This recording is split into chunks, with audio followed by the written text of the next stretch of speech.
अतीक अशरफ के हत्यारे का मिला सुराग। अपने बने कातिल, शूटरों का गेम प्लान। रिपोर्ट से पुलिस प्रशासन भी हो गया हैरान। शाइस्ता ने किया सुसाइड, अफवाह या सच? नमस्कार, स्पेशल रिपोर्ट में आपका स्वागत है। मैं हूं आपके साथ अंशिका।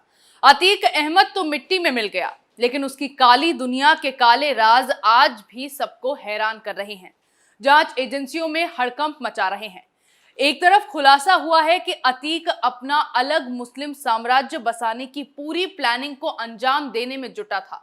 इस पर और भी धमाकेदार खुलासा करेंगे, लेकिन आगे उससे पहले दूसरी तरफ अतीक अशरफ की मौत का बिल्डर कनेक्शन सामने आया है।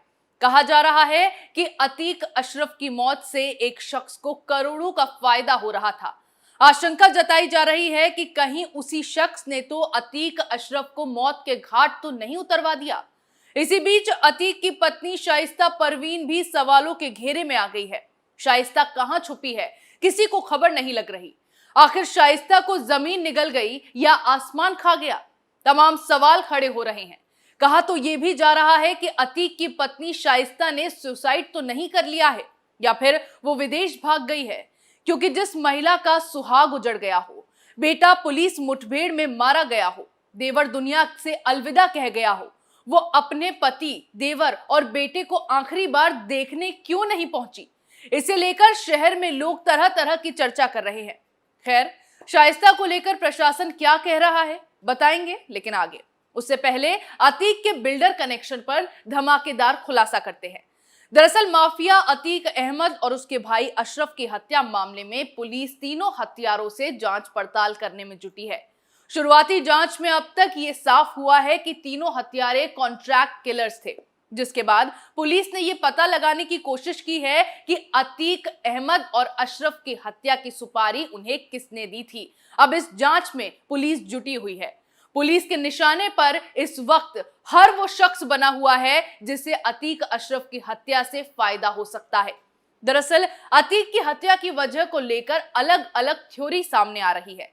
एक थ्योरी जिस पर खास ध्यान दिया जा रहा है वो ये कि अतीक और अशरफ का अरबों का काला साम्राज्य ही उनकी हत्या की वजह बना है।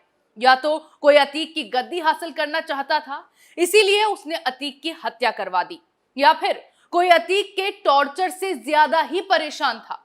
खैर, जांच में धीरे धीरे कड़ियां खुल रही हैं। सूत्रों से मिली जानकारी के मुताबिक अतीक बिल्डरों और बड़े कारोबारियों से चुनाव लड़ने के लिए चुनाव टैक्स लिया करता था। इसके लिए दो तरह की पर्ची का इस्तेमाल होता था। एक गुलाबी पर्ची होती थी तो दूसरी पर्ची सफेद रंग की होती थी। गुलाबी पर्ची का रेट 3 लाख से 5 लाख हुआ करता था, तो वहीं सफेद पर्ची का रेट 5 लाख से ऊपर होता था। इस तरह की सफेद और गुलाबी रंग की पर्चियों से अतीक अहमद वसूली करता था। साफ देखा जा रहा है कि पर्चियों पर वसूली की पूरी रकम भी लिखी हुई है। कारोबारियों और बिल्डरों से कैश में ना लेकर पैसा सीधा अकाउंट में ट्रांसफर कराया जाता था। यह पैसा अतीक के खाते बैंक ऑफ महाराष्ट्र में ट्रांसफर होता था, जिसे फिलहाल ईडी ने सील किया हुआ है। इसके अलावा अतीक गुंडा टैक्स भी लिया करता था। जेल से भी अतीक का वसूली का कारोबार चल रहा था। तो अब सवाल ये उठ रहा है कि कहीं वसूली कांड ही अतीक की मौत की वजह तो नहीं बना। सूत्र बताते हैं कि जिन कारोबारियों से अतीक अहमद गुंडा टैक्स वसूला करता था, वो अतीक से बेहद नफरत करते थे, लेकिन माफिया के खौफ के चलते उसे रकम देने से कोई मना नहीं कर पाता था। अतीक के दुश्मनों में से एक नाम अब सुर्खियों में बना हुआ है, मध्य प्रदेश का नामी डायमंड बिजनेसमैन। सूत्र दावा कर रहे हैं कि मध्य प्रदेश के पन्ना जिले के हीरा कारोबारी के साथ अतीक की दुश्मनी थी। इस दुश्मनी से पहले दोनों दोस्त हुआ करते थे। अतीक ने अपनी करोड़ों रुपए की काली कमाई इस हीरा कारोबारी के पास इन्वेस्ट की थी, लेकिन हिसाब किताब को लेकर दोनों के बीच कहासुनी हुई और तब से दोनों एक दूसरे के दुश्मन बन गए थे। अतीक की हत्या के बाद पुलिस के निशाने पर यह कारोबारी भी आ बना है। इसके अलावा पुलिस बिल्डरों और बड़े कारोबारियों को भी अपनी रडार पर लेकर चल रही है, जिससे अतीक ने चुनाव टैक्स या गुंडा टैक्स वसूला था, या जिन्हें दोनों की मौत से करोड़ों का फायदा हो सकता है। तो एक आशंका तो यही है कि कहीं किसी ने करोड़ों के फायदे के लिए तो अतीक और अशरफ को मिट्टी में नहीं मिला दिया। दूसरी तरफ आशंका लगाई जा रही है कि अतीक और अशरफ से कहीं पुलिस कस्टडी में किसी तगड़े आदमी के नाम का खुलासा तो नहीं होने वाला था। खुलासा होता उससे पहले ही अतीक और अशरफ को क्या इसी वजह से सुला तो नहीं दिया गया। अतीक अशरफ की हत्या पर सवाल, क्या अतीक अशरफ से पूछताछ में होने वाला था बड़ा खुलासा? क्या राज छुपाने के लिए करवाई गई अतीक अशरफ की हत्या? दरअसल अतीक और अशरफ काफी दिनों से जेल में थे, 4 बेटे भी जेल में हैं। इसके बावजूद इनका आपराधिक कारोबार का तंत्र चल रहा था। बताया जा रहा है कि धूमनगंज थाने में पूछताछ में माफिया अतीक अहमद ने कई बिल्डरों और बड़े लोगों से अपने संबंधों का खुलासा किया था। अतीक ने प्रयागराज और यूपी में अपनी काली कमाई के बल पर खड़े किए गए आर्थिक साम्राज्य में पार्टनर के तौर पर कई लोगों के नाम बताए थे। इन लोगों ने अतीक के काले धन को अपनी कंपनियों में लगाया है। ऐसी 200 से अधिक शेल कंपनियों के बारे में पता चला था। तो अब संभावना है कि किसी साथी को पर्दाफाश होने का खतरा रहा हो, इसी डर के चलते उसने शूटर्स को सुपारी देकर ये हत्या करवा दी हो। तमाम सवाल अतीक की हत्या पर सुलग रहे हैं। इसके साथ ही अतीक अशरफ की हत्या के पीछे उनके ही फरार शूटरों पर भी शक जा रहा है। संभावना यह भी है कि फरार साबिर, गुड्डू मुस्लिम या अरमान में से किसी ने शूटर्स के जरिए अतीक की हत्या करवा दी हो, ताकि पुलिस प्रेशर में आ जाए। माहौल भी ऐसा बन गया है, राजनीतिक बयानबाजी शुरू हो गई है।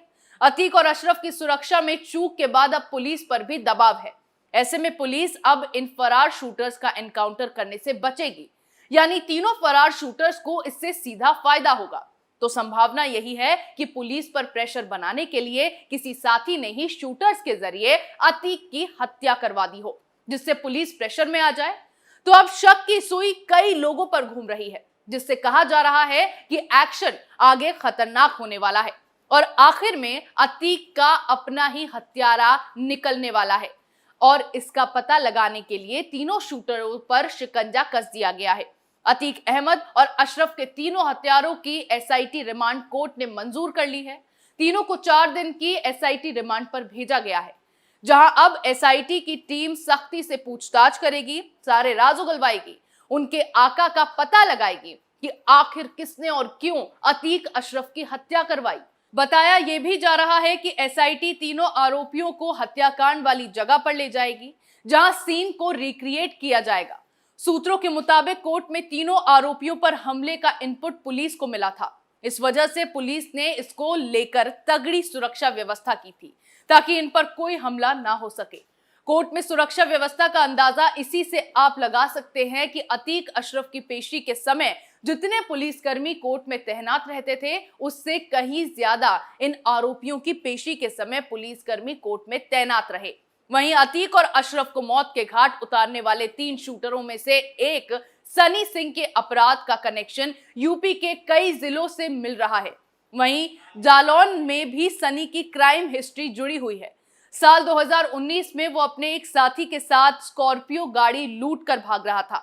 इसी दौरान कदौरा पुलिस से उसकी मुठभेड़ हुई थी। बड़े माफिया बनने की चाहत में सनी ने कई अपराधों को जन्म दिया। सनी का आपराधिक रिकॉर्ड कई जिलों से खंगाला जा रहा है। तो अब तीनों आरोपियों से मास्टरमाइंड का नाम उगलवाने की कवायद शुरू हो गई है। इसी के साथ अतीक के साम्राज्य को लेकर एक और चौंकाने वाला खुलासा हुआ है। कहा जा रहा है कि अतीक अहमद और उसका गैंग प्रयागराज की करेली विधानसभा की डेमोग्राफी बदलना चाह रहे थे।